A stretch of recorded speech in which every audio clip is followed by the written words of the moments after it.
উত্তরবঙ্গের প্রবেশদ্বার খ্যাত ঢাকা-টাঙ্গাইল যমুনা সেতু মহাসড়কের ১৪ কিলোমিটার জুড়ে বড় বড় গর্ত আর খানাখন্দ সৃষ্টি হয়েছে। প্রতিদিনই ঘটছে ছোট বড় দুর্ঘটনা, ঝরছে প্রাণ।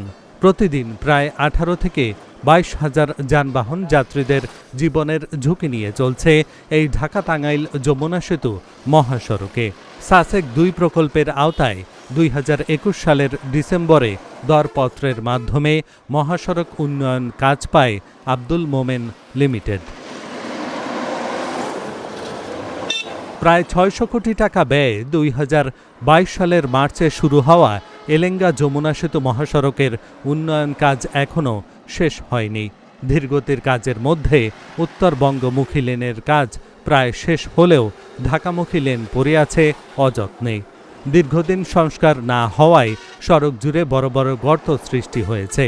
বৃষ্টির পানিতে গর্তগুলো আরও ভয়াবহ হয়ে উঠেছে। এতে প্রতিদিনই ঘটছে দুর্ঘটনা।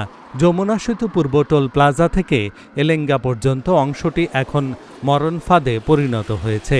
দ্রুত সংস্কারের দাবি চালক যাত্রীদের। উত্তরবঙ্গ থেকে ঢাকাগামীর সড়ক, এখানে মোটামুটি ৫-৬ মাস যাবত এমন একটা গর্ত হয়েছে যে এই যে জায়গাটা আপনারা দেখতেছেন, প্রতিদিনই ২-১টা ট্রাক অথবা বাস এখানে পড়ে থাকে।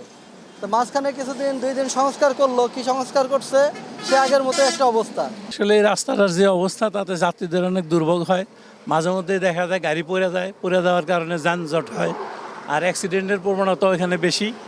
রাস্তাটা যদি সহসাই ঠিক হয়ে যায় তাহলে অত্র এলাকার অর্থাৎ এই হাইওয়ে যারা যাতায়াত করে তাদের নিরাপত্তার জন্য ভালো হবে আর কি। আমরা চাই দ্রুতই রাস্তাটা মেরামত হোক। গাতার মধ্যে বলে গাড়ির সমস্যা, গাড়ি চালাতেও সমস্যা, বিভিন্ন ধরনের সমস্যা।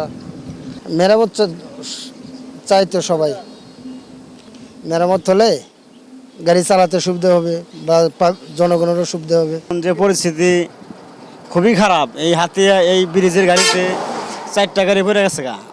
ভাঙাটা মেরামত করলে গেলা খুবই আমার অনেকে ভালো হয়। ওইখানে বেশি অতিরিক্ত গর্ত হয়ে গেছে। গর্ত হওয়ার কারণে বড় বড় গাড়িগুলো ওভার স্পিডে আসার কারণে মানে আইসা হেরে কন্ট্রোল করতে পারে না, নয় চাকা ভাঙা যায়, চাকা ফুটা যায়, তারপরে ওইটা অ্যাক্সিডেন্ট হয়ে যায়। এবছর বৃষ্টির পরিমাণ অতিরিক্ত হওয়ার কারণে মেরামত করতে যে সময় দরকার সেটা পাওয়া যাচ্ছে না।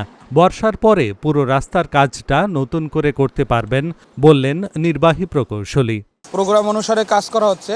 আমরা যে খানাখন্দরগুলো আছে এই বছর বৃষ্টির পরিমাণ অতিরিক্ত হওয়ার কারণে এবং বৃষ্টিটা আপনার দেখা যাচ্ছে প্রতিদিনই কম বেশি বা 2-1 দিন পরই হচ্ছে, যেক্ষেত্রে আমাদের মেরামত করতে যে সময়টা শুকনো সময় দরকার সেটা আমরা অনেক সময় পাচ্ছি না এবং আমরা মেরামত কার্যক্রম চলমান রেখেছি এবং বারবারই মেরামত করা হয়েছে বর্ষা মৌসুমে। আর আশা করি আমাদের এই বর্ষার পরে আমরা পুরো রাস্তার কাজটা নতুন করে করতে পারবো সাসেক প্রজেক্টের আন্ডারে। উত্তরবঙ্গের সাথে রাজধানীর সংযোগের প্রধান সড়ক আজ খানাখন্দ ও ছোট বড় গর্ত যেন মরণ ফাঁদ। তাই চালক ও যাত্রীদের একটাই দাবি, দ্রুত সংস্কার বা মেরামত করে এই মহাসড়ককে যাতায়াতের উপযোগী করে তোলা হোক। Dhaka journal news desk.